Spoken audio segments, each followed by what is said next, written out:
High on a remote plateau, nestled deep within the northwestern portion of the bear-infested Dural Mountains, we find at the top of the long flight of stone steps an unmarked road that leads straight to a Daedric shrine that no NPCs in-game seem to have any knowledge of.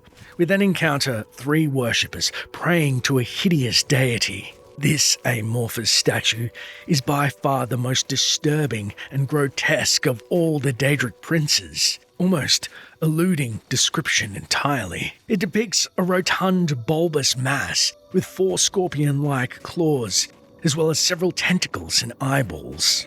Turning to its worshippers, the seated Dark Elf Nightblade, Narasa Adis, then shares, "The fate of man drifts like seaweed in the net of his mind." The adjacent Imperial priest, Brucius Longuus, then enigmatically muses, "Between the seen and the unseen, the seeming and the being, lies the gulf of ignorance." Near the shrine, the Khajiit acrobat Regier thoughtfully stares at his master's form and turns to us appraising. "You have not yet followed the path required to speak with the Lord Hermaeus Mora. Do not test his patience." It should be noted, unlike previous Daedric shrines where the priests would guide us on the requirements of beginning their quest, in this instance, with the last Daedric prince's shrine on Cyrodiil, we're given nothing. Of course, thanks to the wiki, we the player know of the hidden prerequisites, which I'll share in a moment.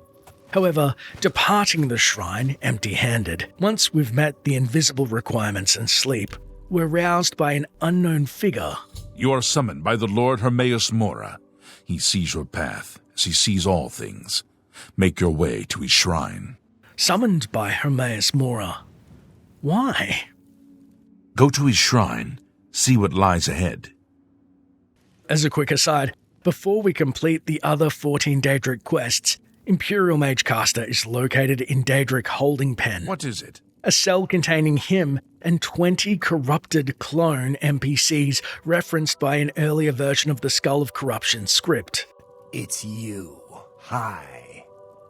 Following Imperial Mage Caster Flavis's instructions, our quest then updates. A man has told me that Hermaeus Mora wishes me to visit his shrine, and so we return to the treacherous trail leading to the Daedra shrine and find the Khajiit Regier's tone has somewhat changed. "You have followed the path set for you by the Lord Hermaeus Mora. Approach his shrine and speak with him. Walk where your road must take you." Now, before we speak to Hermaeus Mora, to share the requirements, we must have completed all of the 14 other Daedric Shrine quests. Therefore, we must be at least level 20 to begin this quest, and you must have at least started the Blood of the Daedra quest in the main storyline. "I won't ask what you went through to obtain this, my friend. I know all too well the depravity of the princes of Oblivion." Speaking to the Daedric prince, we hear his voice as an alarming, almost guttural gurgle. "I see you have served my brethren, and now you come to serve me. I am Hermaeus Mora. Past, present, and future are as one to me. My followers seek to perform a divination. For this, they need souls. One of each of the sanctioned races. You will provide these. I give you a spell to trap these souls. Return to me when you have finished. When you do, I will further your journey on your true path." We indeed find in our inventory Hermaeus' nasty black soul gem, and we have been granted Mora's soul trap spell costing a low 12 magic to trap a poor soul 1 foot away and have 120 seconds to dispatch the target. As we look over, his dastardly followers for some reason require life essence for an unspoken black ritual. We note in our journal, Hermaeus Mora wishes for me to gather for him 10 souls, 1 of each of the races. Clearly, the executions could have been done during Boethius' trial, where we dispatched 9 of the 10 races on Cyrodiil. Ha! You move like a pregnant cow. However, it is now up to us to pick a path in which we tackle the dark deed. Lucky for us, though, the unofficial wiki has multiple methods of extracting souls, with various levels of notoriety to boot, such as: one way to complete this quest, if you don't want to murder innocent people, is to go vampire hunting. Vampires are not undead and are classified as NPCs, therefore, their souls still count. However, Argonian and Khajiit vampires do not exist. And if you haven't started fighting in the arena yet, this would be a good opportunity to gain all of the souls. Until you get promoted to warrior, which is the 4th rank, every race appears at least once. Combatant from the blue team. Bandits are another great quote-unquote pool, and the wiki provides pages of all of the named NPCs and bandits' races. However, we have divined our own special path to dispatch the 10 souls for the upcoming ritual without feeling too much guilt. See, the irony of finishing Hermaeus' quest last is that we have exhausted every other Daedric shrine of its artifact. Or, in other words, the other Daedra's followers were respected and valuable sources of information. Until now, and so we begin our deliciously evil path of hunting down each race, starting with, far north of Cheydinhal is the Shrine of Azura, Prince of Dusk and Dawn, and we find her pondering dark elf priest, Mel's Marion, who questions. What is your wish, you who have been blessed by Our Lady's voice? With the praying priest pardoned of life, we have captured the first soul of a Dunmer.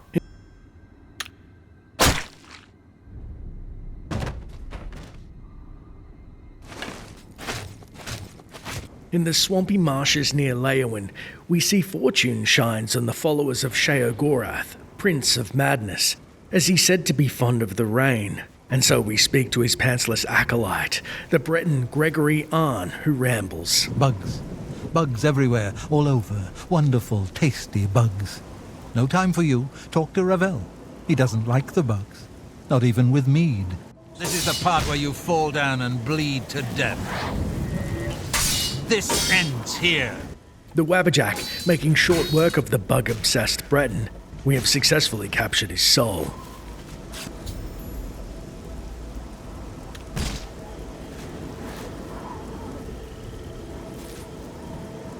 Southeast of Bruma in the frigid cold, we divine the Prince of Decay's Nord priest, the exceptionally plain Hjolfrodi the Harrier, who celebrates. Namira is pleased, foul one. May your days be filled with the hurtful stares of others.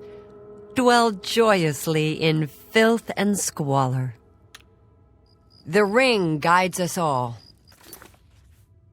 We then allow Namira's ring to deflect the Nord's pitiful attacks, capturing the Nord's soul. Show me what you got. Help! Better than me. On the quiet shore of Lake Pophad, we find the Prince of Nightmares Vermina and her mundane garbed worshipper, the Redguard Tenville, who taunts. Your business with Vermina is complete. Tremble should she visit you in your dreams. True dreaming, Skullbearer. The Skull of Corruption, creating a terrible clone of the Redguard. By the nine divines! Assault! Assault! Let's get this over with. You're pathetic. Am I supposed to be impressed? And we end her waking nightmare and capture her soul. The skull sees. Someone's been murdered! Someone's been murdered! Northwest of Skingrad, we then venture to the Daedra of Debauchery Sanguine Shrine, holding a party in which the Wood Elf priest Engorm celebrates. Sanguine is pleased. It is reason to celebrate. Reach for glory, Rosebearer. Using Sanguine's rose, we create a terrible Daedra. Hey, come on now! There's no need to get violent! This ends here! Which bashes in the Bosma's brain, and we leave with one more soul. I've fought mud crabs more fearsome than you. Oh, murder! In the Gold Coast, we then seek out Malakath, Prince of Vengeance, and his barefoot, axe-wielding priest, Shobub Go Rugdush, who mistakenly greets. Malakath likes you. You don't look very foul or ugly, but just keep doing ugly stuff and you'll be fine. Good fortune, Volendrung.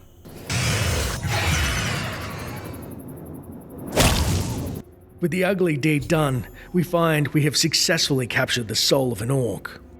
By the gods, how could you do such a thing? Nestled in the Vallis Mountains by the shrine of Boethia, Prince of Plots, is the Argonian zealot Pargin, who recognizes Boethia's blade. Blessed are you who wields the gold brand. Go with our blessing, gold brand.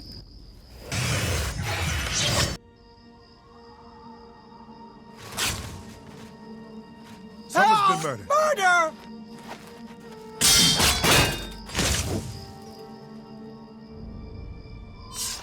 Without time to defend himself from the gold brand, we walk away with an Argonian soul. Overlooking the Imperial City in a small forest clearing, Hircine, the Daedric Prince of the Hunts, Khajiit Archer Vajira welcomes. Greetings, favored of Hircine. Good hunting, Hidewear. Wearing said hide, we hunt our prey from atop a nearby hill, claiming the Khajiit soul.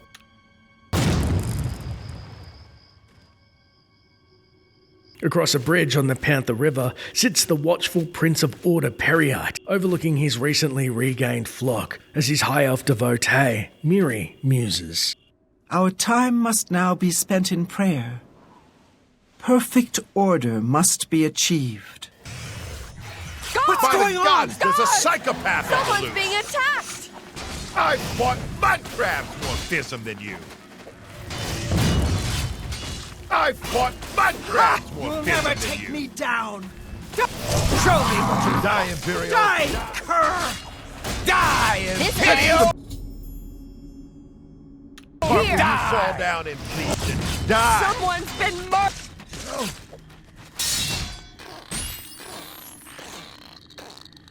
With more dead than we'd bargained for, including an aforementioned mud crab, we've claimed an Oghma's soul thanks to Periite's shield Spellbreaker. We then return to Mora's shrine, realizing there is but one soul missing, and so we speak to Brucius Longus, who is adamant we see the ritual through. The Lord Hermaeus has set you on a new path. Follow it and return to him. Walk where your road must take you. With the Imperial slain under the watchful eye of his foul god, our quest updates. I've gathered a soul from each of the 10 races for Hermaeus Mora. I should return to his shrine. Help! Murder her! If you have followed the path before you, speak with our Lord. Walk where your road must take you. Returning to the shrine, Mora congratulates. You have served me well, and I am pleased. I give you this, the Oghma Infinium. Knowledge given by me to Xerxes is recorded within. Read it and gain knowledge of yourself. Go now, learn, and remember. With the gruesome book in hand, our quest concludes.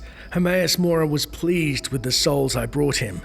He has rewarded me with the Oghma Infinium. The Oghma Infinium, also known as the Tome of Power, the Librum of Knowledge, and the Book That Knows, is an ancient tome of knowledge made from bound skins, and is an artifact of great power.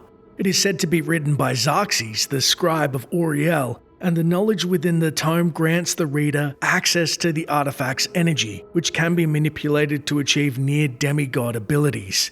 It is also said that the reader is instantly bombarded with a knowledge intake that could hemorrhage the brains of lesser mortals. Although curiously, when we attempt to divine the Daedric text, which is actually identical to the Mysterium Xerxes in-game, it reads, "You may not read this book at this time. The reason being is we needed to only begin the Blood of the Daedra quest line. However, we don't need to finish it to start this quest, and can actually give the Infinium to Martin, but the quest itself must be finished to use said book. When reading the book, it increases 3 skills and 2 attributes by 10 points each permanently. Which skills and attributes depends which of the 3 paths you choose when you use it. You may only choose one path, and then the book disappears, and the choices are as follows on screen. With all the Daedric artifacts now in our possession, we find we have a taste for the taboo. Blessed are you who walks his true path. Enlightened are you who learns of himself. Walk where your road must take you. And begin to scry the lands for more profane artifacts. It's as they say, the power of a god is sufficient to empower anyone for a prosperous future.